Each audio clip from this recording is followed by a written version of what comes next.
কংগ্ৰেছৰ জনসভা পৰিণত হ'ল জনসমুদ্ৰত।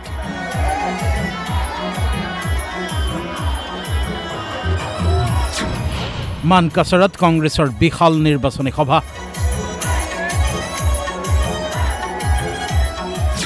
কংগ্ৰেছ জিন্দাবাদ ধ্বনিৰে কপিল মানকাছাৰৰ আকাশ বতাহ।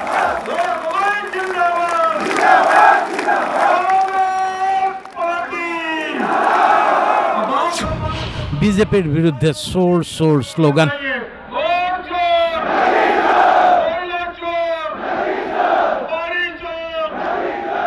মানকাছাৰৰ খাৰুৱান্ধা জনতা উচ্চতৰ মাধ্যমিক বিদ্যালয়ত নিৰ্বাচনী সভা কংগ্ৰেছৰ। প্ৰদেশ কংগ্ৰেছৰ সভাপতি গৌৰৱ গগৈৰ হেলিকপ্টাৰ নামিল হাতচিঙিমাৰীৰ হেলিপেডত। বীৰ দি বাট পাবলৈ নাই। জনতাৰ ভিৰ ঠেলি ঠেলি সভাস্থলীতে গৌৰৱ গগৈ আৰু ৰাজস্থানৰ প্ৰাক্তন মুখ্যমন্ত্ৰী ভূপেশ ৱাঘেল সমন্বিত নেতৃবৰ্গ। চৌপাশে মানুহেই মানুহ।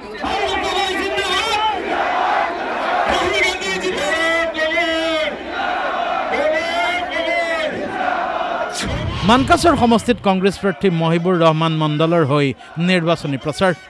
কংগ্ৰেছৰ সভাত আবাল বৃদ্ধ বনিতাৰ বৃহৎ সমাৱেশৰ সন্মুখত গৌৰৱ গগৈৰ উদ্যত্ত ভাষণ। মুখ্যমন্ত্ৰী ডক্টৰ হিমন্ত বিশ্ব শৰ্মাক ক্ষুৰধাৰ সমালোচনা গৌৰৱ গগৈৰ। যি মৰম কৰিছিল তেওঁৰ পিঠিত হিমন্ত বিশ্বই মাৰিলে চুৰি। সৰ্বানন্দ সোণোৱালৰ নেতৃত্বত হ'ল বিজেপি চৰকাৰ, মুখ্যমন্ত্ৰী হ'ল হিমন্ত বিশ্ব। যাক মই ইমান মৰম কৰিলো, এদিন সিয়ে মোৰ পিঠিত চুৰি বহাব মই নাজানিছিলোঁ। কিন্তু এয়া হ'ল হিমন্ত বিশ্ব শৰ্মা ডাঙৰীয়া ৰাজনৈতিক কৌশল। তাৰপিছত হিমন্ত বিশ্ব শৰ্মা ডাঙৰীয়া গ'ল বিজেপি দললৈ।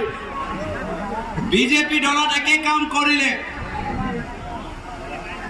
বিজেপি দলত যেতিয়া গৈছিল, মুখ্যমন্ত্ৰী অসমৰ সৰ্বানন্দ সোণোৱাল ডাঙৰীয়া হৈছিল।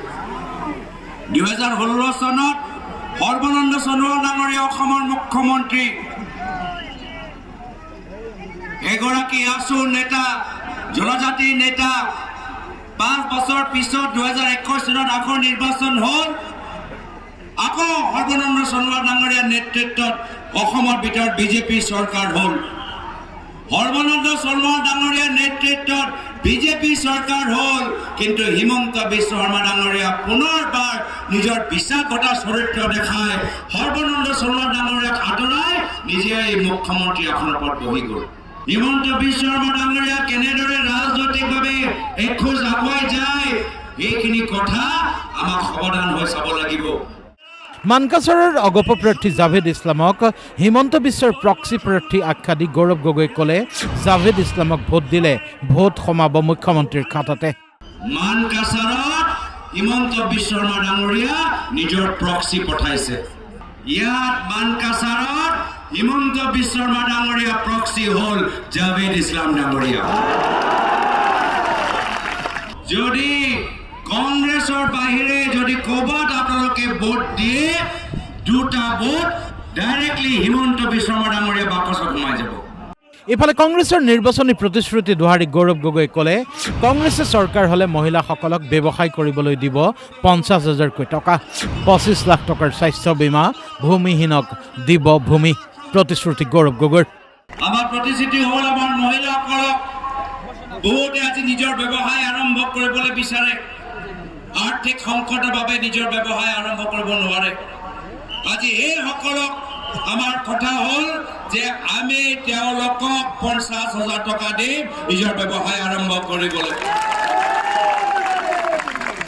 আমাৰ চৰকাৰ আহিলে 25 লাখ টকা বিনামূল্য স্বাস্থ্য বীমা আমি মানুহৰ মাজত লৈ যাম। বহুত মানুহৰ ভূমি নাই, বানপানী আৰু গৰাখহনীয়াৰ কাৰণে বহুতৰ ভূমি নাই। আমি ভূমিহীন মানুহক ভূমি দিয়া আমি সংকল্প লৈছো। এয়া হ'ল আমাৰ প্ৰতিশ্ৰুতি। আনহাতে বিশাল জনসমুদ্ৰৰ সন্মুখত ভূপেশ ৱাঘেলৰ আহ্বান, বিজেপিক বিদায় দিয়াৰ দিন হ'ল 9 এপ্ৰিল। जिसको हमको ठगा, अब उसको उसका हिसाब करने का वक्त आ गया है।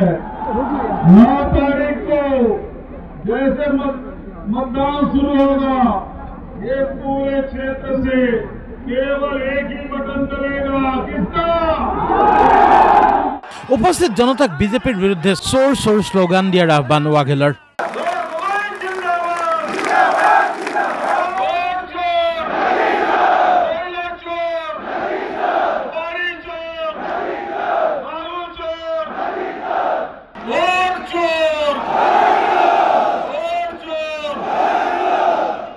মুঠতে মানকাছাৰত কংগ্ৰেছৰ জনসভাৰ এই দৃশ্য দেখি সংখ্যালঘু এলেকাত কংগ্ৰেছৰ জনপ্ৰিয়তা তথা গ্ৰহণযোগ্যতাৰ ছবিখন নিশ্চয় আপুনি উপলব্ধি কৰিব পাৰিছে। সংখ্যালঘু অধ্যুষিত সমষ্টিত কংগ্ৰেছৰ অপ্ৰতিৰোধ গতি বুজাই দিছে মানকাছাৰৰ এই জনসভাৰ দৃশ্যই। কিন্তু এয়া হ'ল হিমন্ত বিশ্ব শৰ্মা ডাঙৰীয়া ৰাজনৈতিক মানকাছাৰৰ পৰা সুজিত বেজবৰুৱাৰ ৰিপৰ্ট DY365।